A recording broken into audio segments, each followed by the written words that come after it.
This was to be the first of many times on my trip when I realised that Filipinos live to entertain and be entertained. Get away from the bar, tell your boyfriend hold your jaw and dance with me. If you look hard enough in this city, there are serene little havens of greenery. And in fact, if it hadn't been for the mass destruction of World War II, this city could still be clinging on to its title as the Paris of Asia.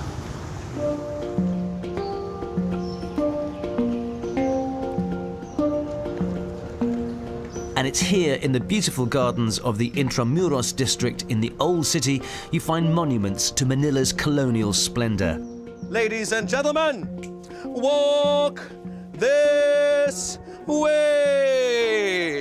And the city's most entertaining advocate. I wouldn't say it's an attractive city. I wouldn't say it's an exciting city. I would say it's a different kind of city. I would say it's a city worth taking time for. I mean, really, if you want to experience something that's nothing unlike anything in our neighborhood, then you got to take a little risk. You got to take a little time. A 1, 2, 3, and bayang magiliw, perlas ng silanganan. And Carlos is sensitive to the accusation that after 3 centuries of Spanish and then 60 years of American occupation, the Philippines is a country without its own identity. I mean, the lack of identity is the Philippine identity. We're hybrid. I wouldn't say that we're particularly exotic. I mean, don't come to the Philippines. Ladies and gentlemen, please take a seat. Don't come to the Philippines if you want to go for noodles, if you want to find temples, if you want to find sort of your typical Asia. I mean, all of our neighbors have got that over there. Come to the Philippines for its arts and culture because you'll really be surprised by the quality, the homegrown quality of arts and culture that you're going to find. Back in a regular vehicle, and a reminder of the other health hazard of driving in this city.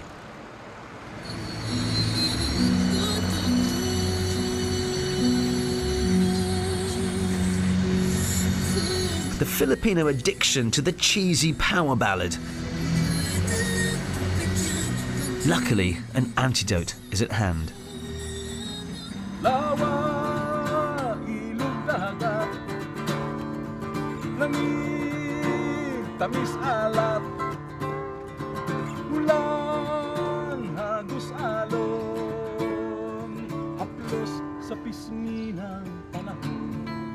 This man's a bit of a legend around these parts, and indigenous music, not American pop radio, is what inspires him.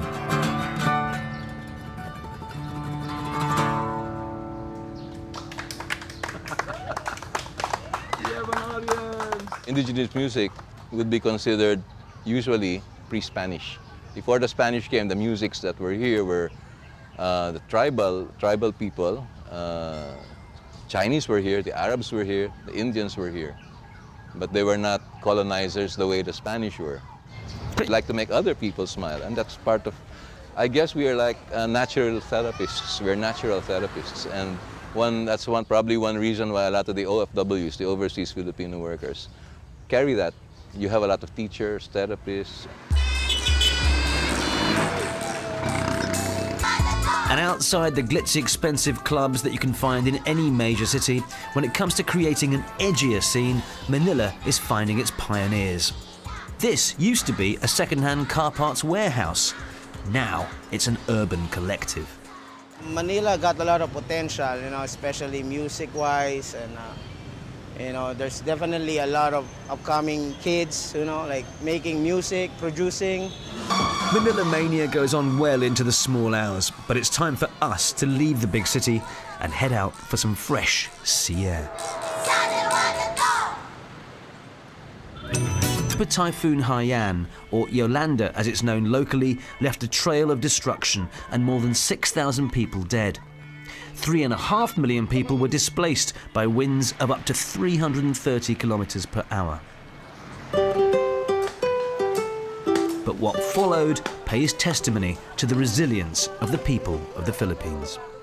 Sir, welcome to Backlight Church. Thank you. Would you like to help us? I would love to help you, of course. Thank you very much, sir. Wow, you're working hard in this searing heat. Very hot. And your faith, what does it increase your faith? It strengthens our faith to God, actually. Because Boholanos, as many people know, we are very religious people. And we have this deep faith to God.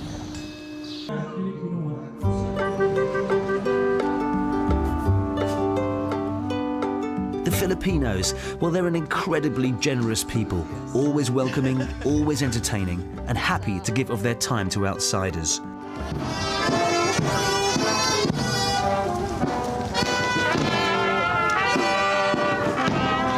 And with its love of music, ceremony and religion, this country is more akin, I would say, to South America than the rest of Southeast Asia. Hopes are high that international tourism to here will be boosted over the next few years. And let's face it, this country has got some inbuilt advantages. English is widely spoken. There's an incredible natural environment here. And for the Filipinos, the whole world is a stage. An all dancing, all smiling, all singing spectacle. And they want you to join in. And just maybe that is the Filipino factor.